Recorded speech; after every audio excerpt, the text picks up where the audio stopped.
Ha! Just as I thought, thine is not a word. Ow! I'm back in the real world. Spike rubbed his sore nose, pushing the dictionary away. Okay, Twilight, okay, thine is not a word, I get it. Jeez, don't need to shove the book in my face. Glad we got that settled, Twilight said, giving the book a once-over. Spike didn't hurt you, did he, little dictionary? Shh, it's okay, I'll put you back in your home. Still happily murmuring to the book, Twilight trotted back to the bookshelf, and placing the dictionary where it belonged, and Spike began to question his friend's sanity. Now then, she turned one eyebrow raised as she zoomed back over to Spike and examined him about as carefully as Rarity would expect a diamond for flaws. Spike, just how much of this story do you know is 100% true? What do you mean? Spike said sheepishly. Twilight leaned even closer, forcing Spike to bend back so far he was sure his spine would snap. How do you know about the secret labs and spy missions? Well, I heard bits and pieces, but for the rest I just assumed. You're guessing. Scientists call that creating a theory, so I made a theory. You do it all the time. He said in a scientific, dramatic voice. Twilight narrowed her eyes. So you created a theory that Princess Luna, who's been trapped on the moon for 1,000 years until 2 years ago, is a genius inventor who is building gadgets no pony's ever thought of before. Well, yeah! Spike began to talk really quickly, realizing he had only moments before Twilight snapped. I just figured that she had to be really smart. I mean, look at all the adventures you have in your lab. What does my lab have to do with Princess Luna? Well, I figured that since she's your mother... Princess Luna isn't my mother! Twilight roared, the ends of her mane beginning to sizzle. Oh, right, said hurriedly before whispering, like my mood is. What was that? Nothing. Now, back to the theory. Back to the theory. And by the way, this isn't a theory, that is a hypothesis, a theory. Back to the story. If you're looking for a place where you can relax and have a good drink and see a show, I would recommend Manhattan's East Side. They have plenty of bars, and while most of the plays I went to were merely a chance to get information about a target, what I did manage to retain seemed rather positive, and the hotels are to die for. However, if you're looking for a place you can get eaten by mosquitoes while Celestia's sun burns your skin to a crisp and the water gives you the trots, then I guess Zebrica is the place to go. Just don't say I didn't warn you. I had been waiting in the Ghost's hotel room for about 15 minutes. That's the thing about being a spy. All the books and plays don't tell you about 90% of it is waiting. You wait for your contact, you wait for a target, you wait for your ride, and you wait for the doctor to dig a bullet out of you, because I'm shit and I get shot up all the time. I'm not deleting that. The trick to keep yourself from cracking is to find something to keep your mind occupied. I try and remember all the words to Bohemian Rhapsody. A bit silly, I admit, but better than nothing. The Ghost was an up-and-coming warlord, and I didn't need Celestia's scroll to tell me that. Warlords are a lot like rich, spoiled brats. In Canterlot they have way too much gold in their house, they wear horribly impractical clothing, and they have a ton of ponies that hang around them doing nothing. Of course, the friends of the snobs are packing spells in their horns decide to turn a Pegasus into a pincushion. Ah, I say hello to Miss Scootaloo. How wonderful it is to be seeing you. Spike, not every creature from Zebrica does the rhyming thing. Back to the normal reality. Spike blinked, looking at Twilight like she just revealed that Celestia didn't remove the sun, and in fact the world rotated around the fiery orb. Which was crazy talk. They don't? Of course, Spike. Do you honestly think every zebra talked like Zakora? No, Spike said before muttering, thanks Celestia, I didn't know how I was going to come up with more rhymes. Why would you have to come up with more rhymes? Twilight asked, giving him a critical eye. Spike wondered if she was truly believing his awesome theory or if she was just humouring him, letting him dig himself deeper and deeper before rolling a rock over the hole and leaving him to die. I thought you were talking to me about Scootaloo's origin, not making up. Well, like I said, no one but her was there for most of it, so I have to fill in the detail, give it some color, Spike said quickly. Now then, back to the story.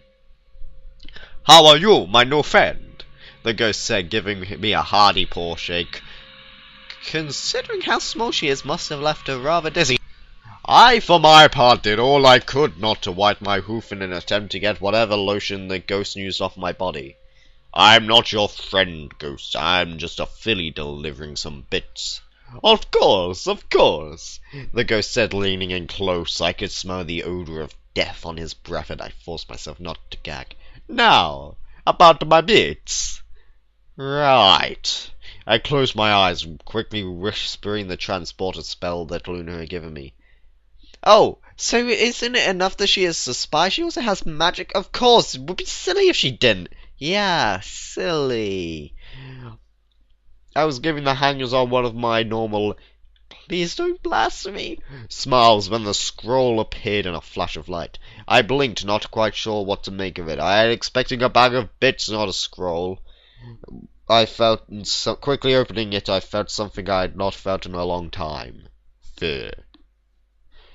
We have just received a burn notice on you, Scootaloo. You've been blacklisted. I'm sorry. Luna. A burn notice! When your government wants to get rid of you, they don't fire you or throw you a retirement party. They burn you. Freeze all your assets. Isn't that a contradiction? Or cut you off from all of your contacts and, if they're feeling really mean about it, leave you in a room full of killers. Those funds might be a bit late, I said with a grin, as the sea of angry faces and glowing horns began to swarm me. I quickly reached into my bag and pulling out my only means of escape, my trusty scooter. My wings buzzed as I took off, smashing through the window onto the street. Okay, Spike, just stop. Back to the real world. The baby dragon looked down at his friend from where he stood on the table, pretending that he was riding an invisible scooter. That sounded... His lips had long since stopped making engine noises, and he was wondering why Twilight has paused such a killer story just to stare at him. Spike. That is the most ridiculous story I've heard in a long time. Twilight used some magic to lift him off the table and set him back on the ground. Then she gave the table a look usually reserved for the spotting of long-lost lovers. La da da da da. She managed to fight the urge to let out her rage and instead turned back to stare at her friend. I have never heard a crazier, more outlandish story in my life, and any pony who thinks that is true needs their head examined. But it was cool, right? Apparently her resolve wasn't as strong as she thought. Twilight, are you okay? The unicorn looked at Spike, her eyes swirling a bit. She stumbled slightly, a delirious grin gracing her lips. Perfectly fine, Spike, actually starting to enjoy it. Whatever you say, Twilight, Spike said, slowly backing away from the obviously deranged unicorn. The great whomp had taken her caused all of the smaller bumps on her head to pop back out, and to Spike it looked like Twilight was suffering from some horrible disease. Of course, considering the fact that she was reacting to his cool story by banging her head against the table.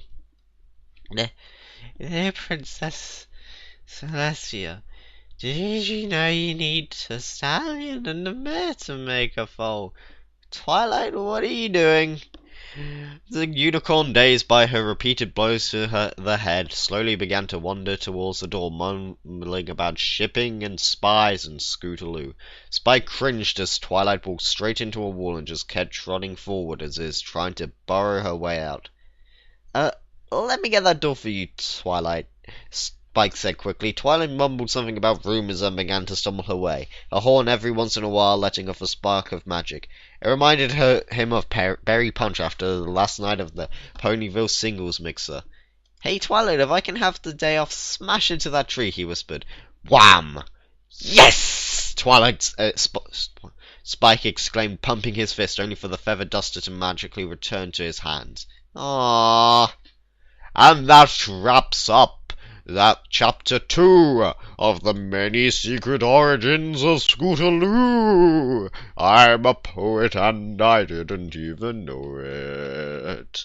So yeah, I hope you enjoyed that ridiculousness with my deep dramatic voice. I did add a few bits in there, but that was just because voices and stuff had to make it work. So yeah, I hope you enjoyed my reading of the many secret origins of Scootaloo. And I shall see you next time, where I'll probably do chapter 3, when I can be bothered, which might actually be after this. So, bye. Bye.